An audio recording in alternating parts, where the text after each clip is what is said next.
शिरवळ येथील कबुले हॉल या ठिकाणी शिरवळ पोलीस स्टेशन हद्दीतील सर्व गावांच्या गणेश मंडळाचे अध्यक्ष, उपाध्यक्ष, गणेश भक्त, पोलीस पाटील व शांतता कमिटीचे अध्यक्ष, तालुक्यातील राजकीय नेते यांच्यासोबत तालुका प्रशासनाचे नायब तहसीलदार, शिरवळ पोलीस स्टेशनचे पोलीस निरीक्षक आणि इतर अधिकारी यांनी सर्व गणेश भक्तांना शासनाच्या नियमावलीचे पालन करून गणेशोत्सव आणि ईद ए मिलाद उत्सव आनंदात साजरे करावेत असे आवाहन खंडाळा तालुका प्रशासनाकडून करण्यात आले.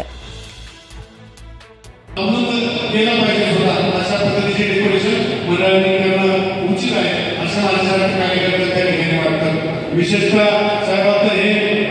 ज्या गोष्टी तुम्ही सांगितल्या सर्वांनी सांगितल्या त्यातल्या काही गोष्टी ज्या मला थोड्या कमी वाटल्या त्यांनी सांगितल्या, परंतु प्रामुख्याने अडचण अशी आहे की गणेश उत्सव साजरा होत असताना सरपंच या ठिकाणी आहे. तुम्ही सरपंच आणि पोलीस प्रशासन म्हणजे ग्रामपंचायत आणि पोलीस प्रशासन याच्या माध्यमातून शिरवळ असेल किंवा आता राजेंद्र जाधवांनी ग्रामीण भागातील लोकांसाठी त्या ठिकाणी आपण आपल्याला विनंती करू शकतो की ज्या ज्या ग्रामीण भागातले तुमच्या पोलीस खात्यातील ज्याच्यावर जी जबाबदारी म्हणजे बीट अंमलदार तुम्ही म्हणता ते बीट अंमलदार ज्या ठिकाणी त्या गावचे आहे त्यांना त्या ठिकाणच्या मंडळाची मीटिंग घेऊन त्या मंडळाला तुम्ही जे काही आज या ठिकाणी दिला ते त्या बीट अंमलदारामार्फत त्या ग्रामीण भागाच्या गावांना तुम्ही प्रत्येक गावची एका बीट अंमलदाराकडे 2-3 गाव असतील तर 2 दिवसात मीटिंग घ्यायला आज ह्या गावची कोणत्या गावाची पण ह्या गायडलाईन्स सिद्ध दिल्या त्याच गायडलाईन्स ग्रामीण भागाच्या सुद्धा भावना दुखावणार नाही असे असावे जेणेकरून सर्व समाज आपल्या गणपती उत्सवाच्या कालावधीमध्ये एकरूप होऊन यापूर्वी जसा आपण सण साजरा केला तसा तो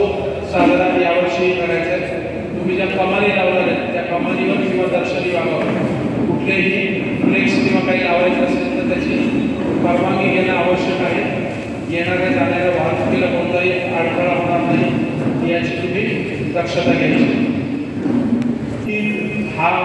मुस्लिम बांधवांचा सण त्याच दरम्यान आलेला आहे, त्यामुळे आपण कुठल्याही अशा प्रकारचे पोस्टर किंवा यूट्यूब किंवा कुठल्याही व्हॉट्सअप या दरम्यान कुठलेही अनुचित जर आपल्याला संदेश आले तर ते पाहून पोलिसांकडे त्याची माहिती द्यायची आणि ते तिथे